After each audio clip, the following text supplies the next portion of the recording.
Chocolate কিনতে গিয়ে ধর্ষিতা এক নাবালিকা, নাম জড়ালো মুদি দোকানের মালিকের। বুধবার সকালে ওই ঘটনায় চাঞ্চল্য ছড়ালো বীরভূমের সিউড়ি থানার একটি বাজারে। ক্ষোভে মুদি দোকানে ভাঙচুর চালালেন স্থানীয় বাসিন্দারা। খবর পেয়ে ঘটনাস্থলে পৌঁছয় সিউড়ি থানার পুলিশ। অভিযুক্ত পলাতক থাকায় তার দাদাকে আটক করে থানায় নিয়ে যাওয়া হয়েছে। অভিযুক্তের খোঁজ চালাচ্ছে সিউড়ি থানার পুলিশ। জানা গিয়েছে, সিউড়ির হাটজন বাজারের বাসিন্দা ওই নাবালিকা। এলাকাতেই মুদি দোকান অভিযুক্ত প্রদীপ কীর্তনিয়ার। মঙ্গলবার রাতে তারই দোকানে গিয়েছিল বছর 11-র ওই নাবালিকা। সেই সময় দোকানে আরও অনেকেই ছিলেন। প্রদীপের দোকানের উল্টো দিকেই একটি বাড়ি রয়েছে।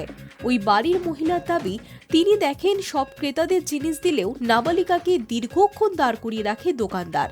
এরপরই দোকান ফাঁকা হতেই তাকে নিয়ে ভিতরে চলে যায় সে। দীর্ঘক্ষণ পরও না ফেরায় সন্দেহ হয় তার। তারপরই ফোন করে বাকিদের বিষয়টি জানান তিনি। বিষয়টি জানাজানি হতেই সকলে মিলে গিয়ে ওই দোকানদারের বাড়িতে গেলেও নাবালিকাকে দেখতে পাওয়া যায়নি। ততক্ষণে পিছনের দরজা দিয়ে তাকে বের করে দেওয়া হয়। ওই নাবালিকাও বাড়িতে গিয়ে সমস্ত ঘটনাটি জানায়। ঘটনার রাতেই থানায় অভিযোগ দায়ের করা হয়েছে। পুলিশ নাবালিকাকে মেডিকেল টেস্টের জন্য নিয়ে গিয়েছে হাসপাতালে। বুধবার সকাল থেকেই অভিযুক্তকে গ্রেফতারের দাবিতেই উত্তাল হয়ে ওঠে হাটজন বাজার এলাকা। High News network.